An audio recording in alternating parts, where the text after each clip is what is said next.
नमस्ते, मी सतीश चव्हाण.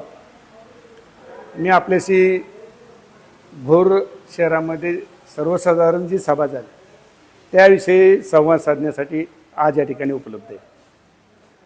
मित्रांनो, 2 दिवस भोर नगरपालिकेमध्ये जो काय प्रकार चाललेला आहे हा आपण सर्व डोळ्यांनी पाहताय.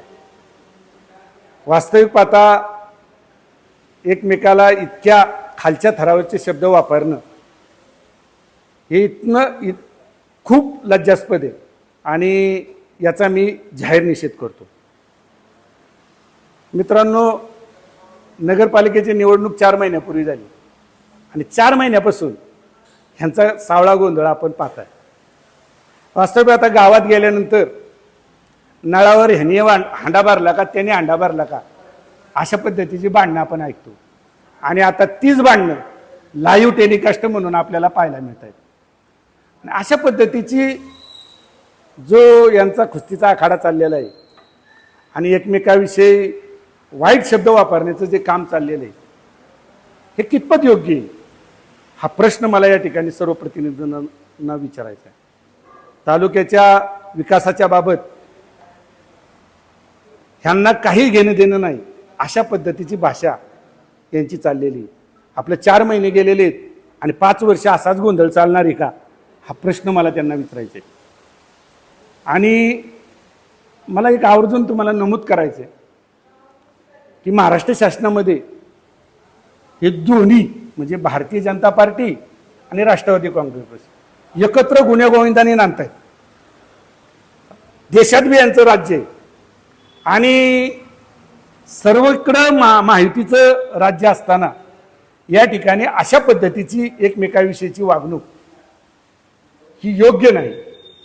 आणि राहिला संख्याबळाचा विषय, तर संख्याबळामध्ये जर आपण पाहिलं तर 1-1.5 वर्षापूर्वी महाराष्ट्र शासनामध्ये शिंदे साहेबांचं संख्याबळ कमी असताना त्यांनी मुख्यमंत्रीपद भूषवलं होतं आणि सर्वात जास्त संख्याबळ असणारे आमचे देवेंद्र फडणवीस या ठिकाणी उपमुख्यमंत्री झाले होते.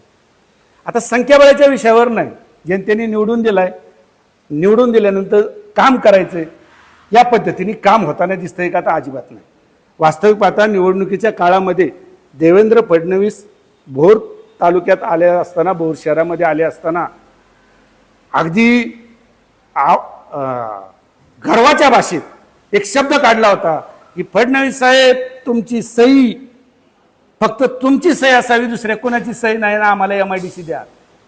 या शब्दाचं काय झालं याचा विसर काही न पडलेला दिसतो. आणि दुसऱ्यांनी सांगितलं होतं की महिन्यात औद्योगिक वसाहतीमध्ये या ठिकाणी महिन्याभरात रोजगार उपलब्ध करून देणार आणि कंपनी आणणार, भोर शहराला 24 तास पाणी देणार.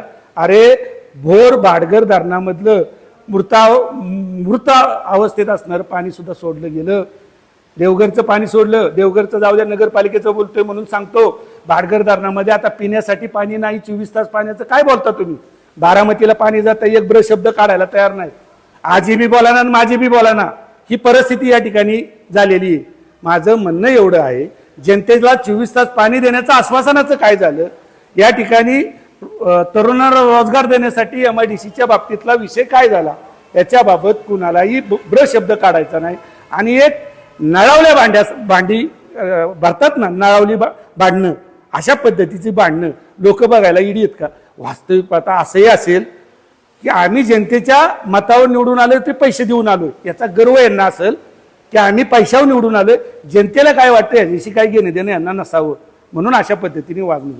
वास्तविक पाहता सर्व नगरसेवकांची, बऱ्यापैकी नगरसेवकांची माझे चांगले संबंध आहेत आणि त्या चांगल्या संबंधातून मी बऱ्याच नगरसेवकांना फोन केला की बाबा हे चाललंय ते चुकीचं चाललंय. ते हसत काय बोलले माहितीये का? ते हसत बोलले काय करायचं, करावं लागतंय. म्हणजे याचा अर्थ असा आहे की ह्यांनी भांडायचं, कोणाला तरी बरं वाटावं आणि कोणाला तरी गुदगुल्या व्हाव्या याच्यासाठी भांडणं चालल्यात. अशा पद्धतीचं हे चाललेलं आहे. कारण हे सर्व जे चाललंय ते कुणाला तरी बरं वाटावं म्हणून चाललेलं आहे. एकमेकावर धावून जाणं, एकमेकाला चुकीच्या शब्दांनी बोलणं, हे शब्द सर्वसाधारण सभेमध्ये घेता येतात का? आपल्याला ते कशा पद्धतीने आपण ते शब्द वापरतो याचं भान प्रत्येक प्रतिनिधींनी ठेवलं पाहिजे. या ठिकाणी भोर शहराच्या विकासासाठी आपण निवडून दिलेले आहे. महाराष्ट्र राज्यामध्ये ज्या पद्धतीने गुण्यागोविंदाने महायुती आणती त्या पद्धतीने भोर शहरात आमच्या महायुती नांदावी आणि आमच्या भोर शहराचा विकास करावा ही कळकळीची विनंती या निमित्ताने करतो आणि मी थांबतो. जय हिंद, जय महाराष्ट्र.